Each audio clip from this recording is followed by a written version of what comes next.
15वीं शताब्दी के प्रारंभ में वर्तमान बीकानेर, जो उस समय जांगल प्रदेश कहलाता था, उसकी स्थिति राजनीतिक दृष्टिकोण से बड़ी दयनीय थी। अव्यवस्था का माहौल था। बीकानेर में अनेक छोटे छोटे शासक शासन कर रहे थे। जांगल प्रदेश में उत्तर में जोइयों, प्राचीन काल के योद्धाओं का अपभ्रंश नाम उनका शासन था। छापर दौलतपुर का प्रदेश, जो मोहिलवाटी कहलाता था, चौहानों की एक शाखा मोहिलों के अधिकार में था। जांगलू और उसके आसपास के 84 गांवों पर सांकलों का अधिकार था। बीकानेर के पश्चिम का जो भाग है वो भाटियों के अधिकार में था।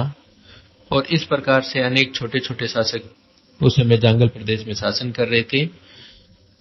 लगातार बिलोचों के आक्रमण के कारण पूरा प्रदेश अव्यवस्था से गुजर रहा था।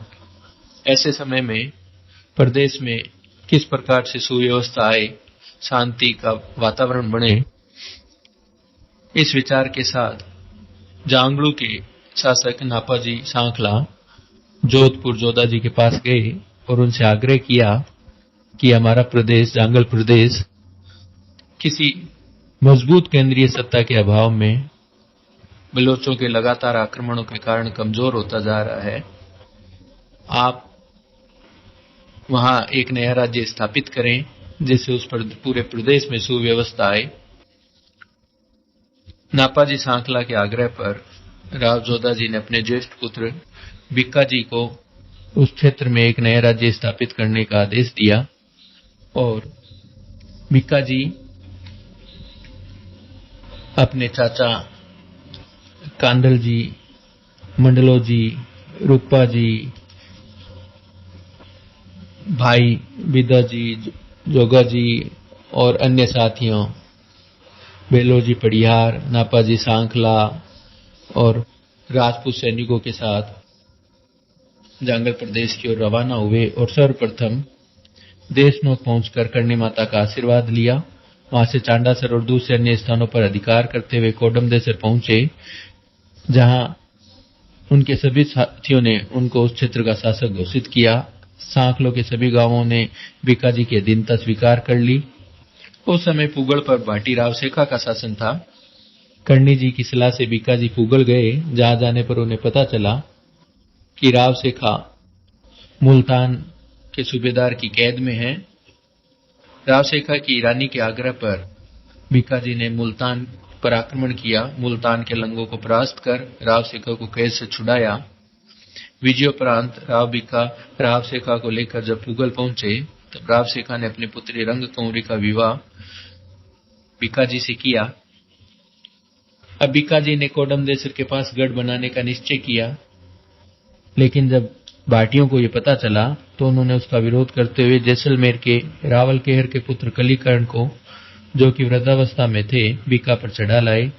घमासान युद्ध में कलीकर्ण अपने साथियों के साथ वीरगति को प्राप्त हुए। बीकाजी को विजय प्राप्त हुई, लेकिन भविष्य में भी उस स्थान का विरोध होगा, इस संभावना को देखते हुए नापाजी सांखला की सलाह से बीकाजी ने रातीघाटी नामक स्थान पर विक्रम संवत 1542 में गढ़ की नींव रखी। उसके बाद राव बीका ने सिंगाणे पर चढ़ाई कर जोइयों को परास्त किया, उन्हें अपनी अधीनता में लिया। सिवानी के स्वामी नरसिंह को परास्त किया। हिसार के पठानों को परास्त किया। बागोड़ों, बुट्टों व बिलोचों को भी परास्त कर अपनी अधीनता स्वीकार करने के लिए बाध्य किया। राव जोधा ने छापरदौलपुर का इलाका बेड़सल मोइल से लेकर अपने पुत्र बिदा को दे दिया था। बेड़सल अपने भाई नरबत के साथ दिल्ली बहलोल लोधी के पास सहायता के लिए गया। बहलोल लोधी ने हिसार के सूबेदार सारंग खां को सेना देकर उनके सहयोग के लिए भेजा। राव बीका को जब ये पता चला तो वो अपने भाई बिदा जी के सहयोग के लिए आए और बीका जी ने सारंग खां पर आक्रमण किया। युद्ध में बेड़सल और नरबत मारे गए। सारंग खां युद्ध क्षेत्र से भाग गया। राव बीका जी ने छापर द्रोणपुर पर पुनः बिदा जी का अधिकार करवाया। इस युद्ध के बाद बीका जी के चाचा काका राव कांदल जी सावा रहने लगे और सारंग खां के क्षेत्र हिसार में लगातार धावा बोलने लगे। ऐसे ही एक अवसर पर सारंग खान ने सेना सहित कांदल जी को घेर लिया। कांदल जी अपने पुत्रों राज सिंह, निम्बा, सूरा तथा कुछ सैनिकों के साथ सारंग खान की विशाल सेना से वीरतापूर्वक लड़ते हुए वीर गति को प्राप्त हुए। बीकाजी को जब यह समाचार मिला तो उन्होंने सारंग खान को मारने की प्रतिज्ञा की और सेना सहित कूच किया। जोधाजी भी अपने भाई का बदला लेने के लिए बीकाजी के साथ द्रोणपुर में आ मिले। सारंग खान भी अपनी सेना के साथ आया। गांव झांस, जिसे झांसल भी कहा जाता है, दोनों सेनाओं में भयंकर युद्ध हुआ। सारंग खान की सेना प्रतिशोध की भावना से भरी राठौड़ सेना के सामने टिक न सकी। सारंग खान बीका के पुत्र नरा के हाथों मारा गया और बीका जी ने अपने काका कांदल जी के मृत्यु का बदला लिया। अपने भाई दूधाजी की सहायता के लिए बीकाजी ने अजमेर के सूबेदार मल्लू खां पर भी आक्रमण किया, जिसने डरकर बीकाजी से सुलह कर ली और मेड़ता से अपनी सेनाएं पीछे हटा ली। राव बीकाजी का अंतिम आक्रमण रेवाड़ी पर था, जिसमें भी उन्हें विजय प्राप्त हुई। अपने पिता के कहे हुए कथन को जीवन का ध्येय बनाकर राव बीकाजी ने एक विशाल नवीन राज्य की स्थापना की, जिसकी सीमाएं जैसलपुर, बहावलपुर, पंजाब और हिसार से लड़ती थी। राव बीकाजी के बाद उनके पुत्र राव नरा शासक बने। पिता और पुत्र दोनों के नाम से ही वर्तमान बीकानेर का नाम पड़ा। राव नरा जी बहुत कम समय के लिए शासक रहे। राव नरा के निसंतान मरने पर उनके छोटे भाई राव लूणकरण बीकानेर के शासक बने। शासक बनने के बाद राव लूणकरण ने सबसे पहले ददरेवा पर अधिकार किया। उसके बाद फतेहपुर पर उन्होंने आक्रमण किया, जो जिस पर कयाम खानियों का अधिकार था। वहां दौलत खां का शासन था। दौलत खां तथा रंग खां दोनों मिलकर राव लूणकरण से संघर्ष के लिए सामने आए, परंतु उन्हें हार कर भागना पड़ा।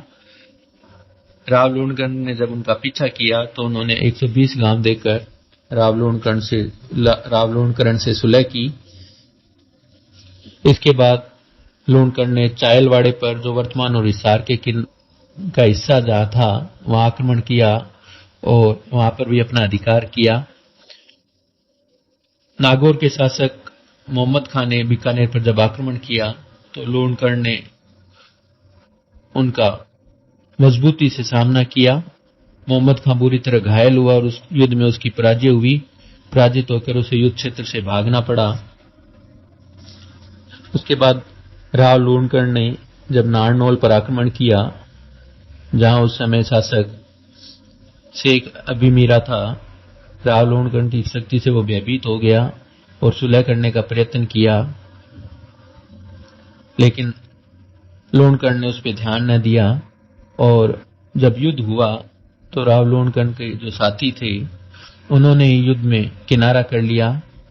विरोधी पक्ष की सेना अधिक होने से अंत में लूणकरण की परास्त हुई और वो युद्ध में वीरगति को प्राप्त हुए। राव लूणकरण के बाद राव जैत सिंह शासक बने। राव जैत सिंह के समय बाबर के पुत्र कामरान ने बीकानेर पर आक्रमण किया। सबसे पहले उसने बटनेर के किले पर आक्रमण किया, जहां कांदल जी के पौत्र खेत सिंह राज्य कर रहे थे। खेत सिंह ने साका किया और अपने साथियों के साथ युद्ध में लड़ते हुए वीरगति को प्राप्त हुए। इसके बाद कामरान बीकानेर की ओर आया। राव जैत सिंह को जब पता चला तो उन्होंने, उस समय सैन्य शक्ति उनकी इधर उधर बिखरी हुई थी, बहुत कम सेना उनके पास थी, तो उन्होंने सामना करने की बजाय एक बार किले को, गढ़ को खाली कर दिया और वहां केवल भोजराज रूपावत अपने कुछ साथियों के साथ रहे रक्षा के लिए। कामरान ने आक्रमण किया। भोजराज रूपावत अपने साथियों के साथ वीरतापूर्वक लड़ते हुए मारे गए और किले पर कामरान का अधिकार हो गया। राव जय सिंह ने अपनी सेना जुटाकर,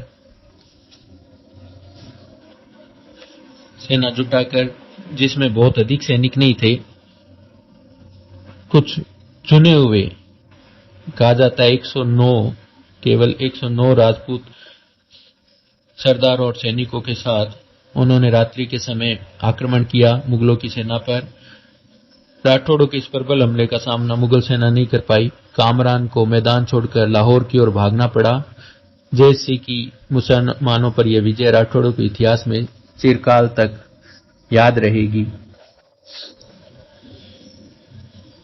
राव मालदेव के साथ हुए युद्ध में जय सिंह वीरगति को प्राप्त हुए थे। राव जय सिंह ने जिस समय शासन की बागडोर अपने हाथ में ली थी, उस समय परिस्थितियां बड़ी विपरीत थी,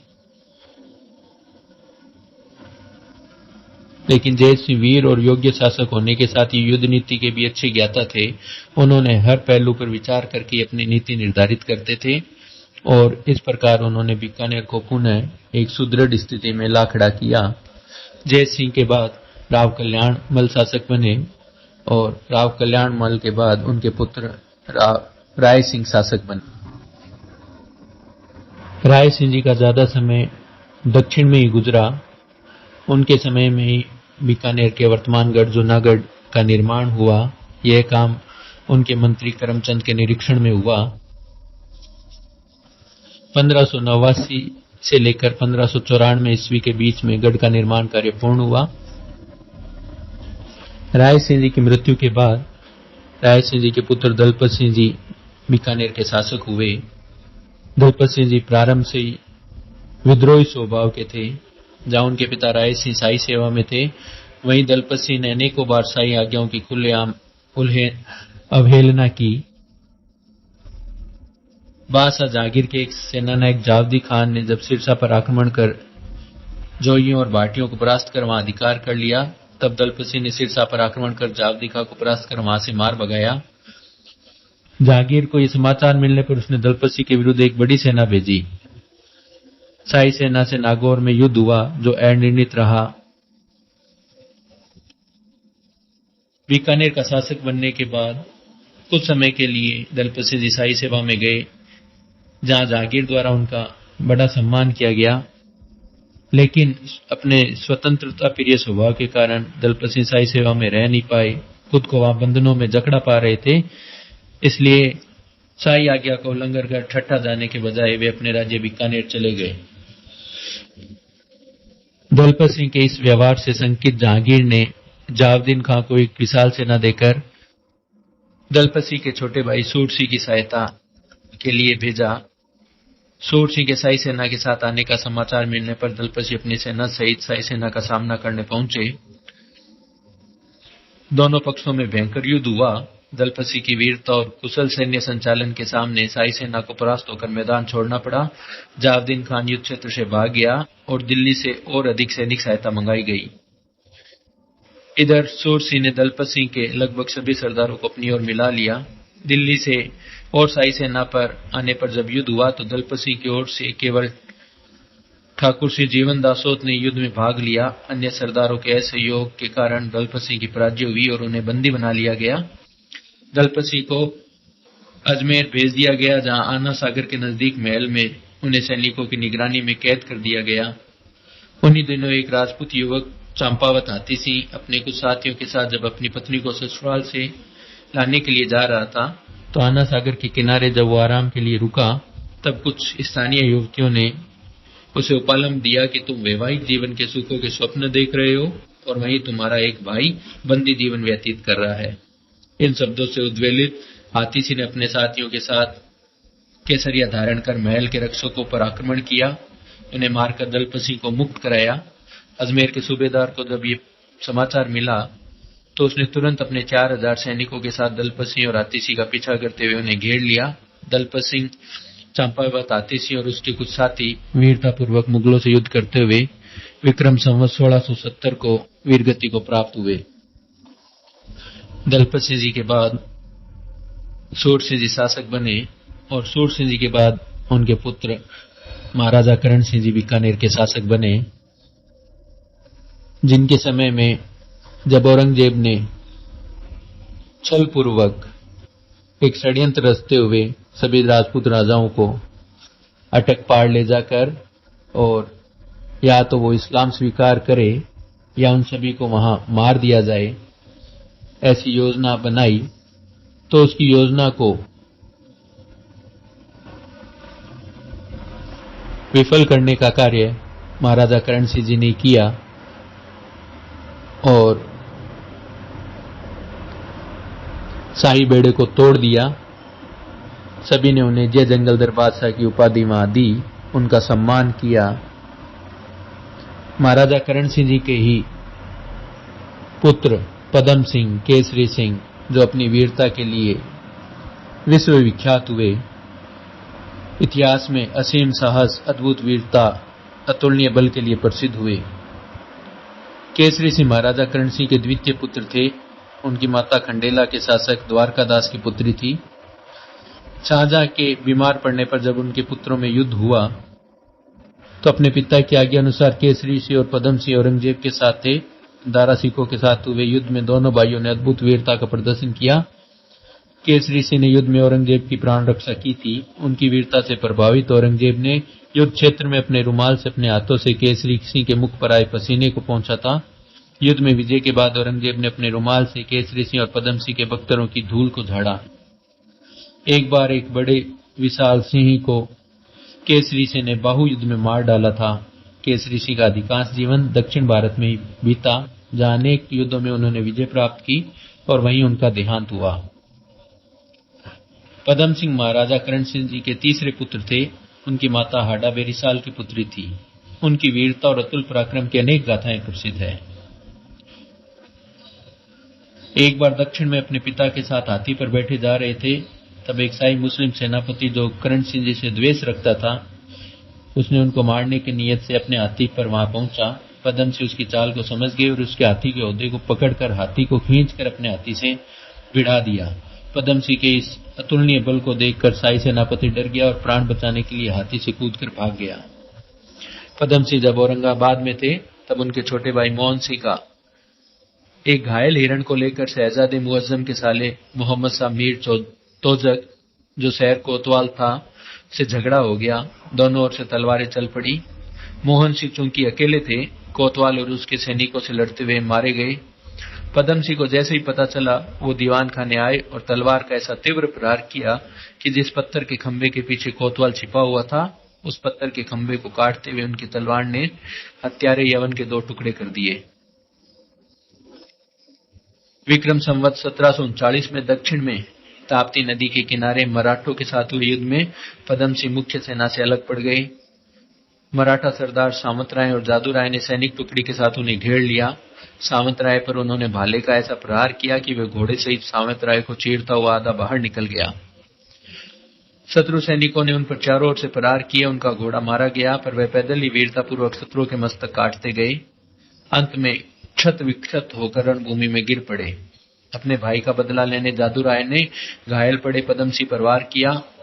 उस घायलावस्था में भी पदम सिंह उछले और जादूराय को खींचकर घोड़े से नीचे पटक दिया और कटार के वार से उसका काम तमाम कर दिया और स्वयं भी वीर गति को प्राप्त हुए। महाराजा करण सिंह जी के बाद अनूप सिंह जी बीकानेर के शासक बने। अनूप सिंह जी से पहले बीकानेर के कई शासकों, राय सिंह, करण सिंह आदि की प्रवृत्ति विद्या प्रेम की थी, परंतु जैसा विकास अनूप सिंह जी के शासनकाल में हुआ, वैसा कभी नहीं हुआ।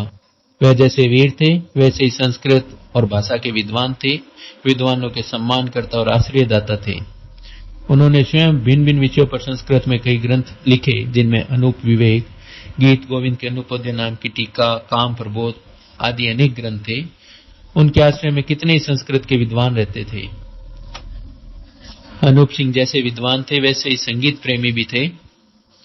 शाहजहां के दरबार के प्रसिद्ध संगीताचार्य जनार्दन भट्ट का पुत्र भाव भट्ट अनूप सिंह के दरबार में रहा, जहां उसने संगीत अनुपांकुश, अनूप संगीत विलास, अनूप संगीत रत्नाकर आदि अनेक ग्रंथों की रचना की।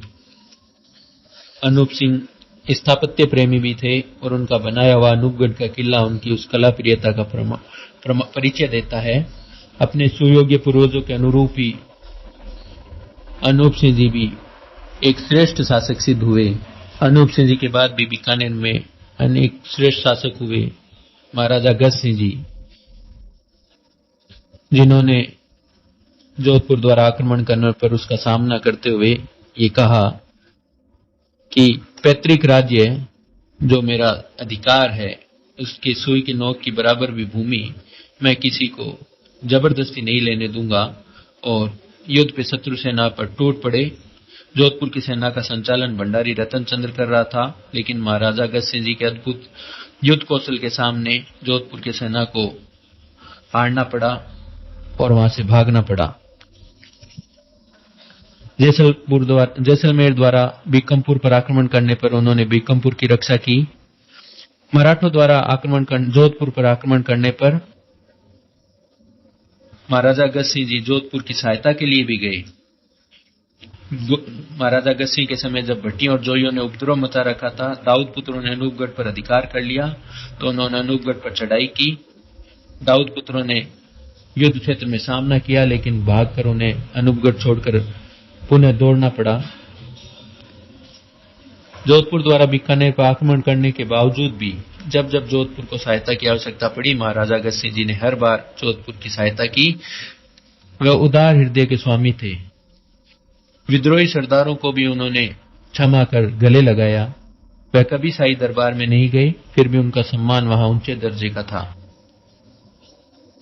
महाराजा सूरज सिंह जी उनके बाद शासक बने, जो अगस्त सिंह जी के ज्येष्ठ पुत्र थे। उनके समय में भी बटनेर के भट्टियों ने उपद्रव कर रखा था। महाराजा सूरज सिंह जी ने उनको पराजित किया, उनके विद्रोह को जमाया। जाब्ता खान ने क्षमा याचना की। मराठों और जॉर्ज टॉमस की संयुक्त सेना ने जब जयपुर पर आक्रमण किया, तब सूरज सिंह जी ने जयपुर की सहायता के लिए सैनिक भेजे। भावलपुर के शासक बावल खां द्वारा पीड़ित मौजगढ़ के शासक दाऊद पुत्र खुदाबख्श ने जब महाराजा सूरज सिंह से प्रार्थना की, सूरज सिंह ने उसकी सहायता करते हुए भावलपुर पर आक्रमण किया। भावलपुर को पराजय का सामना करना पड़ा। बावल खां को अपना आधा राज्य खुदाबख्श को देना पड़ा। वो एक न्यायप्रिय शासक थे। बीकानेर के श्रेष्ठ शासकों की श्रृंखला में ही कलयुग के भगीरथ महाराजा गंगा सिंह जी हुए। अपने बड़े भाई महाराजा डूंगर सिंह जी के स्वर्गवास के बाद मात्र 7 वर्ष की आयु में विक्रम संवत 1944 को बीकानेर के शासक बने। बीकानेर के आधुनिकीकरण का सारा श्रेय महाराजा गंगा सिंह जी को जाता है। प्रजा हित में उन्होंने शिक्षा, चिकित्सा, न्याय, कानून व्यवस्था में व्यापक सुधार किया। रेलवे लाइन का निर्माण कराया। गंगा रिसाला का गठन किया। चीन के युद्ध में और प्रथम विश्व युद्ध में भाग लेकर अपनी वीरता और सैन्य संचालन के कौशल का प्रदर्शन किया। विक्रम संवत 1956 के भयंकर अकाल में प्रजा के लिए अनेक राहत कार्य प्रारंभ किए। गजनेर झील खुदवाई गई।